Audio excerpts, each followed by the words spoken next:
FBI and ICE just hit Minneapolis. $19 billion vanished. And the name at the center? A sitting senator. $19 billion. That's not a typo. That's not an exaggeration. That's the number federal investigators now believe was systematically drained from American taxpayers through one of the most sophisticated fraud and cartel infiltration operations ever discovered on United States soil. And at the center of it all, a state senator who was supposed to represent the people. Instead, she allegedly became their greatest predator. What you're about to hear will challenge everything you thought you knew about political corruption, organized crime, and the vulnerability of our welfare system. This is not simply a story about money. This is a story about how a cartel built an empire inside America's heartland, using compassion as a weapon and a politician as its shield. Stay with me, because by the end of this, you'll understand why federal agents say this operation shook them to their core. 4022 a.m., Minneapolis, Minnesota. The temperature has plunged to 25 degrees below zero, the kind of cold that burns your lungs with every breath, the kind of cold that keeps honest people indoors, huddled under blankets, waiting for dawn. But in the Cedar, Riverside neighborhood, the area locals call Little Mogadishu, something is stirring in the frozen darkness. 58 federal agents from the FBI, ICE, and the Department of Health and Human Services Inspector General's office have assembled in a parking structure 3 blocks from their primary target. Their breath forms clouds in the frigid air. No one speaks above a whisper. The target is a 4-story community center that, on paper, serves as a beacon of hope for refugees. It hosts job training programs. It provides translation services. It offers trauma counseling for families who fled civil war. At least, that's what the brochures say. The agents know better now. Team Leader Supervisory Special Agent Marcus Webb checks his watch. He's been with the Bureau for 19 years. He's raided cartel stash houses in El Paso. He's taken down Wall Street fraudsters in Manhattan. But he tells his team this one feels different. This one, he says, goes all the way to the top. At 4:27 a.m., the teams begin their approach. They move in perfect synchronization, shadows gliding across ice,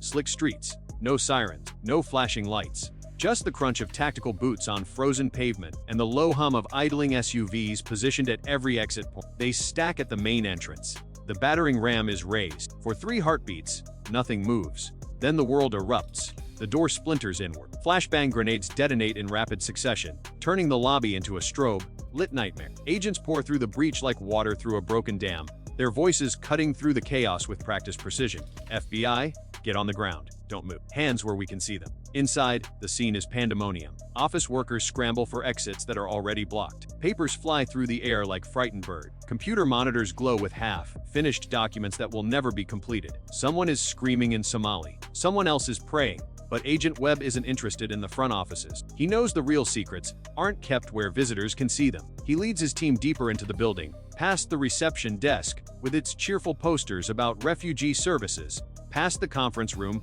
where politicians have posed for photographs, past the break room with its donated coffee maker and basket of stale pastry. They find the false wall behind a storage closet. It takes 3 agents with pry bars to pull it open. What they discover on the other side will haunt them for the rest of their careers. It's a counting room. Industrial, grade money counting machines line one wall. 6 of them. Their digital displays still glowing with the last tallies they processed. Shrink-wrapped bricks of cash are stacked on a mahogany conference table, so dense and heavy that the table legs have begun to bow. And on the wall, where a motivational poster should hang, there's a diagram, a complex, color-coded network map linking 27 different nonprofit organizations to a single offshore account in Djibouti. Agent Webb photographs everything. His hands are steady, but his mind is racing. He's seen drug money before. He's seen fraud operations. But this is something else entirely. This is infrastructure. This is a system designed to operate indefinitely, to drain billions while hiding in plain sight behind the mask of compassion.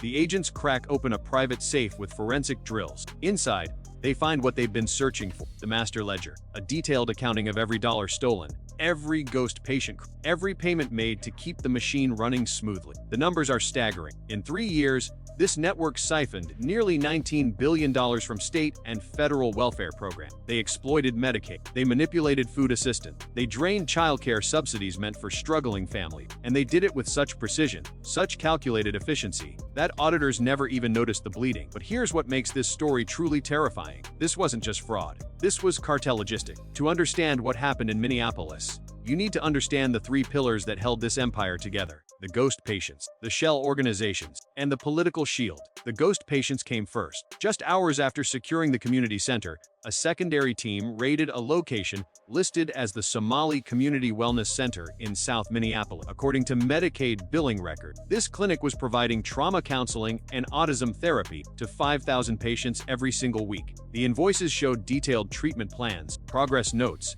follow-up appointment. Everything looked legitimate on paper. When agents breached the front door, they found a room with 3 folding chairs and a card table covered in dust. No medical equipment, no patient files, no staff. The entire clinic was a digital phantom, a server farm, generating thousands of fraudulent claims every night while the city slept. The network had purchased stolen identities from the dark web. 80,000 names, 80,000 social security numbers, 80,000 people who had no idea their information was being used to steal from the American healthcare system. The algorithms were sophisticated, automatically generating invoices that mimicked real billing patterns, varying the amounts just enough to avoid triggering fraud detection system. Patient A received 90 minutes of therapy, bill $400. Patient B required crisis intervention services, bill $1,200. Patient C needed specialized autism assessment, bill $2,000. Night after night, the servers hummed and the money flowed. But the ghost patients were only the beginning. The shell organizations provided the infrastructure. Federal forensic accountants would later trace 23 separate nonprofit entities, all created within an 18-month period, all sharing the same board members, all receiving massive grants for refugee services they never actually provided. These weren't charities, they were pipes. Money flowed in through federal and state programs, swirled through a maze of accounts designed to obscure its origins, and vanished into offshore havens in Dubai, Nairobi, and Mexico City. The connection to Mexico City should have raised immediate red flags, but it didn't, because the network had its third pillar in place: the political shield. State Senator Amina Osman was everything Minneapolis progressives wanted in a leader: a refugee success story, a barrier breaker, the first Somali-born woman elected to the state legislature. When she won her seat in 2022, the celebrations lasted for days. She gave interviews about overcoming adversity. She spoke at conferences about the immigrant experience. She was the face of a changing Minnesota. But according to the sealed federal indictment, Senator Osman was also the architect. Investigators allege that she didn't just benefit from the fraud network. She designed it. She recruited the operators. She established the shell organizations. And whenever state auditors began asking uncomfortable questions about suspicious billing patterns or empty clinics, Senator Osman deployed her most powerful weapon: righteous indignation. She called the investigations racist. She accused auditors of targeting vulnerable communities. She organized press conferences where community leaders denounced the scrutiny as a witch hunt designed to strip resources from people who desperately needed help. And it worked. Every single time. Auditors backed off. Investigations stalled. The money kept flowing. Seized records detail the payoffs that kept the machine running. $50,000 to a state regulator who agreed to deprioritize certain facility inspection. $30,000 to a county official who ensured that compliance reviews were delayed indefinitely. The network had learned that in modern America, you don't need to bribe everyone. You just need to bribe the right people and intimidate the rest. But what separated this case from ordinary political corruption was what investigators found next. Hidden in a locked cabinet in the senator's private office, beneath the ledgers and the banking documents, agents discovered a clear plastic bag containing small blue pills, fentanyl. This wasn't just about stealing money. This was about funding a cartel operation on American soil.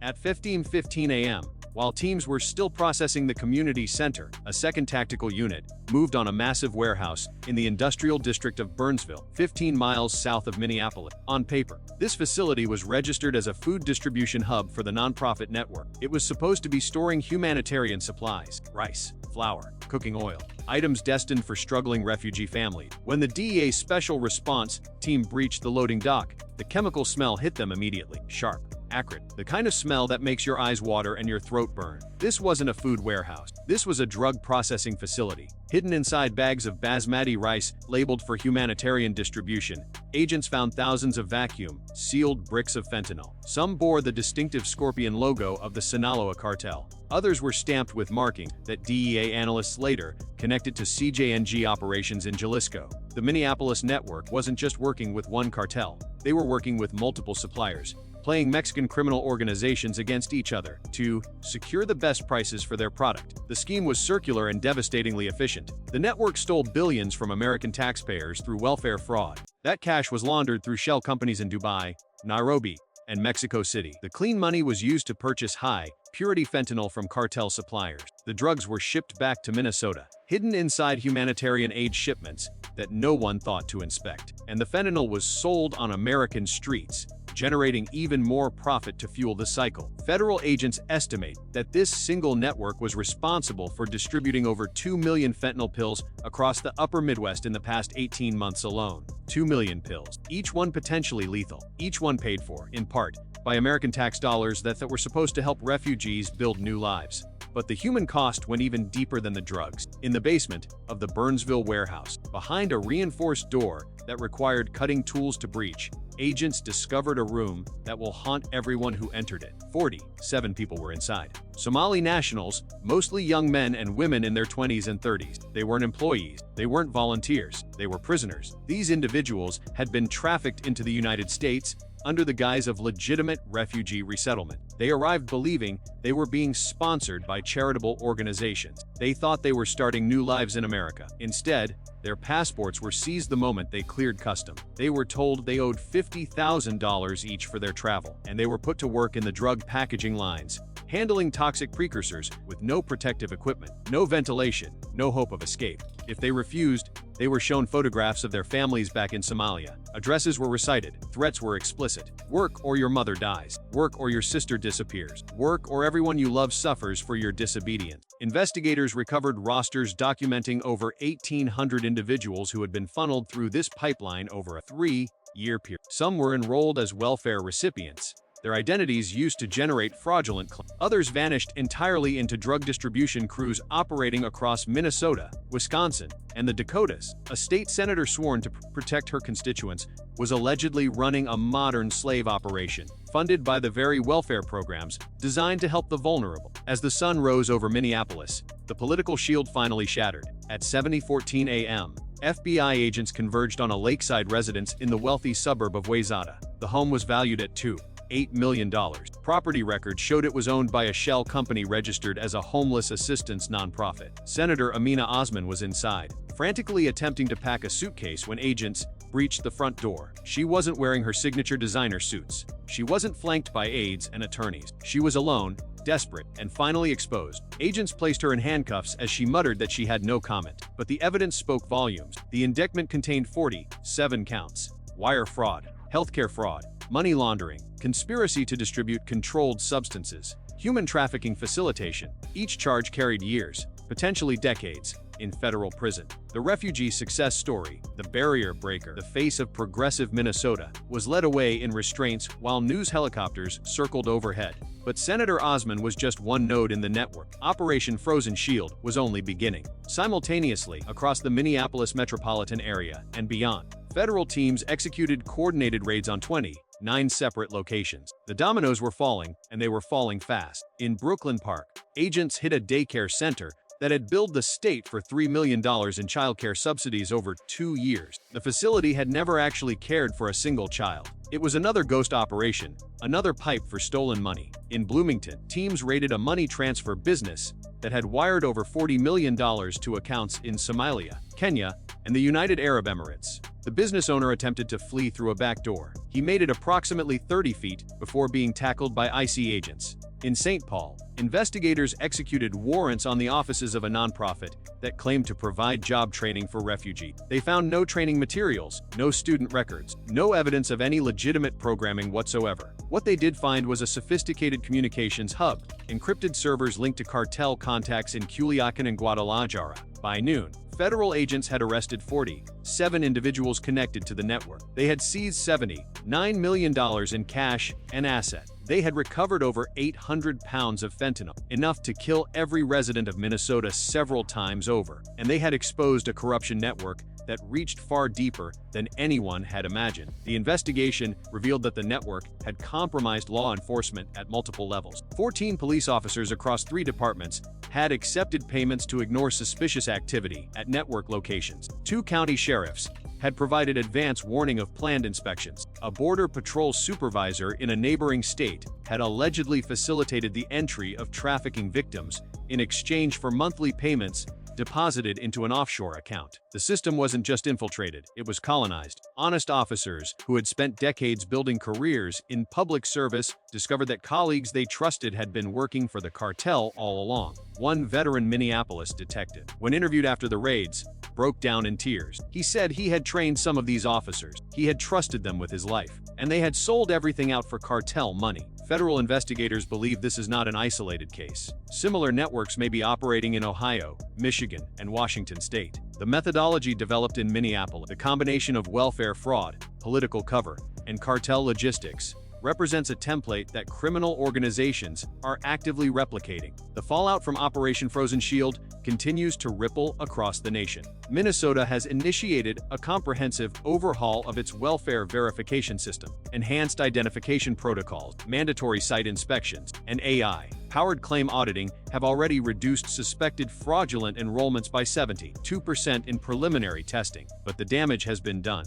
$19 billion cannot simply be recovered. It has vanished into cartel coffers, offshore accounts, and the pockets of corrupt officials who may never face justice. The Somali community in Minneapolis, the vast majority of whom are honest, hardworking people who came to America seeking safety and opportunity, now faces a crisis of trust. They were used. Their names, their identities, their very existence as refugees was weaponized to steal from the country that offered them shelter. Community leaders have organized town halls, demanding accountability, demanding that legitimate service providers be distinguished from the criminal operations that exploited them. Senator Amina Osman faces the possibility of spending the rest of her life in federal prison, but she was just the visible face of something much larger. The software her network developed is still being sold on dark web forums. The ghost patient methodology is being replicated in cities across America right now. As you listen to these words, the cartel connections that funded her operation remain intact, merely seeking new political partners to protect their interests. This story forces us to confront uncomfortable truths about power, compassion, and corruption. The network didn't succeed because it was brilliant. It succeeded because it understood something fundamental about modern America. Compassion can be weaponized, political correctness can be exploited, and the systems designed to help the vulnerable can be turned into engines of theft if no one is willing to ask hard questions. Power does not always announce itself with violence. Sometimes it only needs silence. Sometimes it only needs people who are afraid to be called names. Sometimes it only needs politicians who learned that accusations of bigotry can shut down any investigation, no matter how legitimate. The cost is measured in lives. Every fentanyl pill that reached American streets through this network represented a potential death. Every dollar stolen from welfare programs represented services denied to families who genuinely needed help. Every trafficking victim trapped in that warehouse basement represented a human being whose dreams of freedom were crushed by very systems meant to protect them. Minneapolis is beginning to heal, but the scars will remain for generations. And the question that haunts federal investigators is this: if a state senator could run a cartel operation from her district office for years without anyone noticing, who else is doing it right now? We are currently investigating reports of a similar network operating in Ohio. If you want us to expose them next, tap that like button. Share this story, because sunlight remains the best disinfectant, and silence is how corruption wins. This has been a fictional dramatization, inspired by real concerns about fraud, cartel infiltration, and political corruption. The characters and specific events depicted are not real, but the vulnerabilities they exploit are very real indeed. And until we find the courage to address them honestly, the cartels will keep building empires inside our borders, funded by our tax dollars, protected by our politicians. Justice may be slow, but it is coming, and no amount of political cover can stop what's already in motion. The question is whether we'll have the will to see it through, or whether we'll retreat back into comfortable silence while the bleeding continues. The choice, as always, is ours.